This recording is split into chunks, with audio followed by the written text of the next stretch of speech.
بسم اللہ الرحمن الرحیم۔ السلام علیکم۔ اپنی کتاب حیاء العلوم میں حضرت امام غزالی رحمۃ اللہ علیہ نے ذکر کیا ہے کہ کسی جگہ ایک نہایت عبادت گزار شخص رہا کرتا تھا۔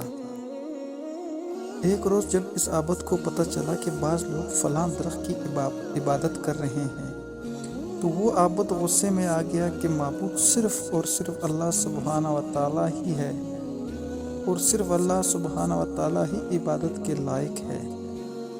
چنانچہ وہ عابد بہت نہایت غصے میں اس درخت کو کاٹنے کے ارادے سے اس طرف چلا ہی تھا کہ شیطان انسانی شکل بدل کر سر راہ اس عابد سے ملا اور کہنے لگا، اگر تو نے اس درخت کو کاٹ بھی دیا تو لوگ کسی اور کی پوجا کرنے لگیں گے، لہذا تم اپنی عبادت میں مصروف رہو اور اس درخت کو مت کاٹو۔ شیطان کی اس بات پر وہ عابد جو صرف اللہ رب العزت کی عبادت میں مشغول رہتا تھا، اس نے کہا، ضرور کاٹوں گا۔ جب شیطان نے دیکھا کہ اس کی یہ تعبیر کامیاب نہ ہو سکی تو شیطان نے پھر اس سے عابد کو روکا تو دونوں میں ہاتھا پائی شروع ہو گئی، یہاں تک کہ عابد نے شیطان کو بھاگنے پر مجبور کر دیا، مگر شیطان باز نہ آیا۔ چنانچہ شیطان نے مکاری کا ایک اور جال پھینکا اور اس عابد کو کہنے لگا کہ میری بات مانو اور اپنی عبادات میں لگے رہو، میں ہر رات 2 اشرفیاں تیرے سرانے رکھ دیا کروں گا۔ تو غریب اور نادر آدمی ہے، اگر اللہ تعالیٰ کو منظور ہو تو وہ کسی اپنے رسول کو بھیجتا جو اس درخت کو کاٹ دیتا۔ جب تو اس درخت کی خود عبادت نہیں کرتا تو تجھے اس سے کیا عرض ہے؟ عابد شیطان کے جانشے میں آ گیا اور واپس چلا گیا۔ رات کو واقعی اسے سرانے سے 2 اشرفیاں دستیاب ہوئیں۔ اسی طرح دوسری شب بھی اسے 2 اشرفیاں ملیں، جبکہ تیسری شب جب وہ عابد سرانے کی طرف گیا تو اس کے ہاتھ کچھ نہ لگا۔ اب اس عابد کو شیطان پر بہت غصہ آیا اور پھر اسی درخت کو کاٹنے کے لیے باہر نکلا تو پھر سے شیطان کو مدد مقابل پایا۔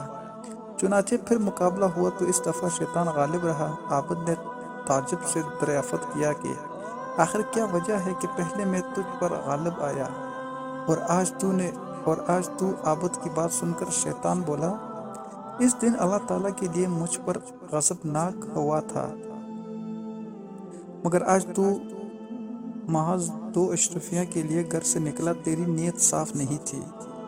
آج تو صرف اپنے فائدے کے لیے گھر سے نکلا تو میں تجھ پر غالب آ گیا۔ شیطان پر غلبہ دیتے ہیں اور بدنیتی کے بعد شیطان غالب آ جاتا ہے۔ دوستو، ہمیں ہر نیک کام صرف اللہ سبحانہ و تعالیٰ کی رضا کے لیے ہی کرنا چاہیے، کیونکہ نبی کریم صلی اللہ علیہ وسلم نے فرمایا، اعمال کا دار و مدار نیتوں پر ہے اور ہر شخص کے لیے وہی کچھ ہے جس کی وہ نیت کرے گا، لہذا ہمیں عمل سے بڑھ کر اس کی قبولیت کا اہتمام کرنا چاہیے، اپنی نیت پر توجہ دینا چاہیے تاکہ ہم ہر کام خالص اللہ تعالیٰ کی رضا کے لیے کر سکیں۔ اب یہاں پر ایک عالم دین کا مبارک فرمان بھی سنیے۔